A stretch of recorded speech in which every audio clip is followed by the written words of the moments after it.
কিরে, তুই এখনো মসজিদের সামনে দাঁড়াই রইলি যে? হ্যাঁ রে, দাঁড়িয়ে আছি। তুই আমার বন্ধু না? কেন, আমি হিন্দু বলে কি তোদের মসজিদের সামনে দাঁড়াতে পারবো না? দাঁড়িয়ে থাকতে পারবি না কেন? তুই যদি পাক থাকিস তাহলে মসজিদের ভিতরেও যেতে পারবি। বন্ধু, আমি একটা জিনিস লক্ষ্য করেছি, তোদের মুসলিম ধর্মের ভিতরে আর আমাদের হিন্দু ধর্মের ভিতরে একটা পার্থক্য আছে।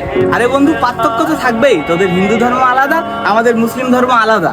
আরে তুই বুঝলি নে আমি কোন পার্থক্যর কথা বললাম? তোদের মসজিদে ধনী গরিব বড় ছোট সবাই একসাথে নামাজ পড়ে। হ্যাঁ, আমরা সবাই একসাথেই নামাজ পড়ি। তোরাও তো হিন্দুরা সবাই একসাথেই পূজা করিস। না, আমাদের মন্দিরে গেলে বড় লোকরা আগে পূজা দেয় আর গরিবরা পরে। নে হয়েছে, চল এদিক থেকে ঘুরে আসি, একসাথে চা খাবো।